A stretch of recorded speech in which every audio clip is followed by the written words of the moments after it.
Today I'm going to create a lampshade made out of Lucky Cat playing cards. I found this cute set of cards at a Marshall's in a markdown section, so I'm not sure if they have any left there.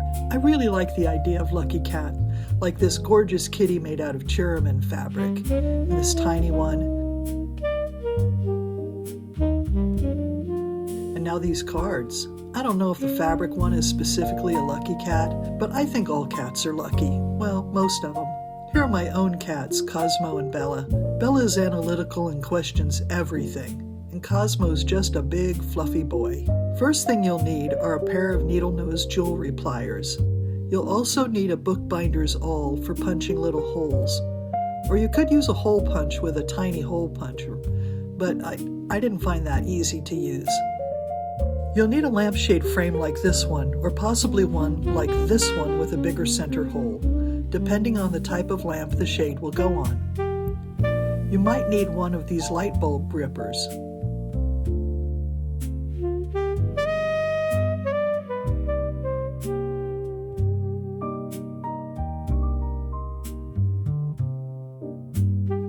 You'll probably need a tape measure to measure the diameter of the lampshade frame, a ton of size 10mm jump rings, and of course, a set of Lucky Cat playing cards.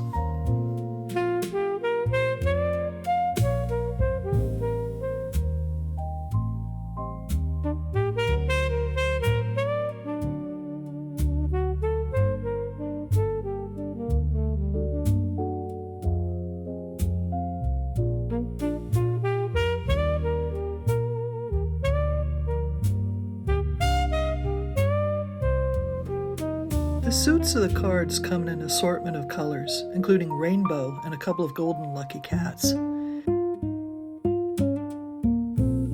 Incidentally, you don't have to use Lucky Cat cards if you can't find them. There are lots of interesting looking playing card sets out there, like these travel-oriented ones. Of course, the case isn't as cool as a Japanese Maneki Neko kitty cat, but you could use something like the destinations, or the backs of the cards, depending on your taste and the color palette needed.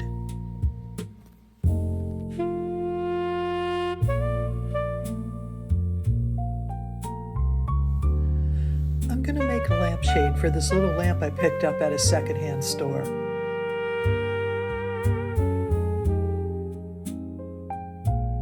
I'm taking the light bulb out and the retainer ring that sits on the bulb's socket.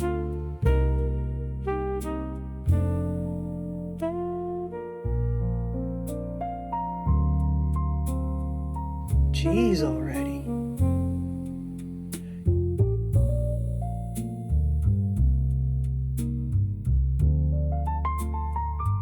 You can see the lampshade has the holder at the bottom in this configuration, but don't be afraid to experiment and turn it upside down to make it work.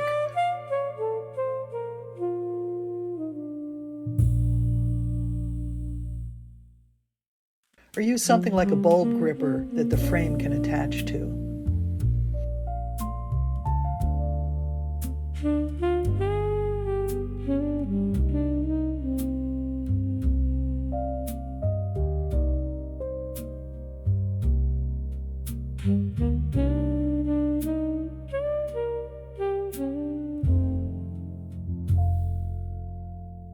I'm going to make this lampshade 2 cards deep.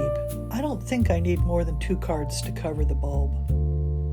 The fun part is choosing which cards to use. The rainbow ones are a given since they're so colorful, and the gold ones too. But I'm also going to add my favorite colors.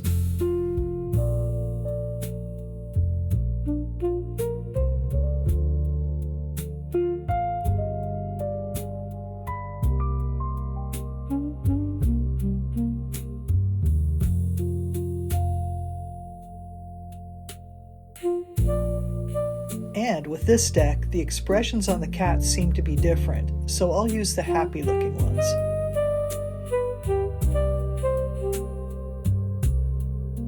Here's the lineup I chose, interspersing the rainbow kitties with the other colorful ones.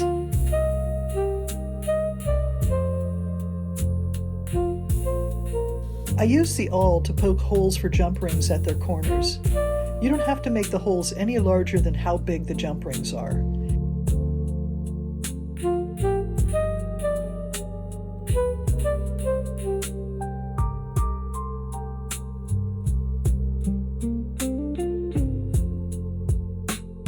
If you start a hole too close to the edge, just make a hole right next to it further into the card.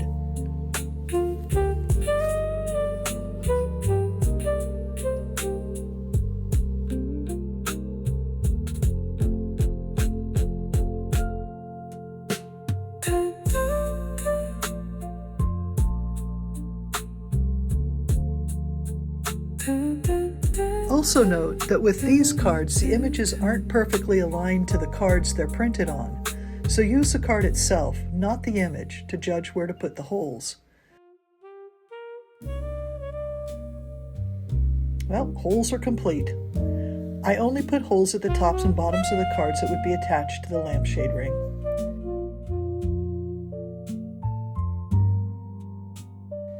Now for the jump rings.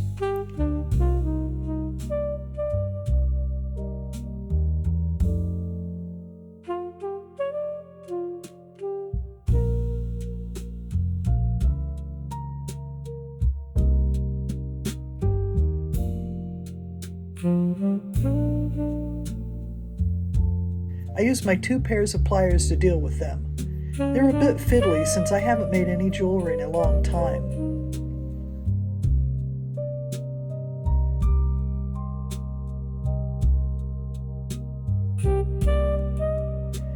Oh, good. 1 down, 6 million to go.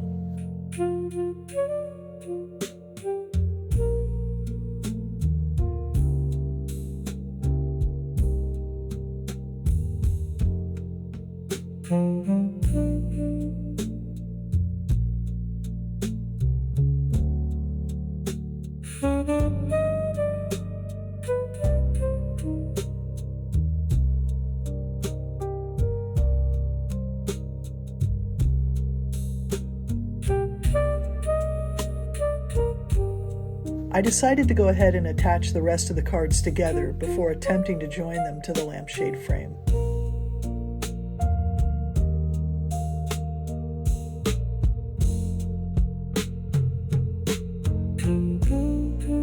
Okay, attach the finial.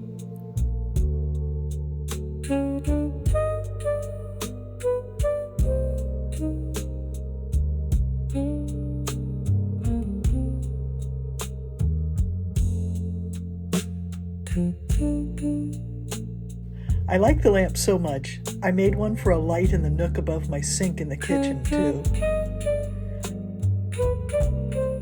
Well, thanks for watching. Hope you enjoyed it. Please like and subscribe.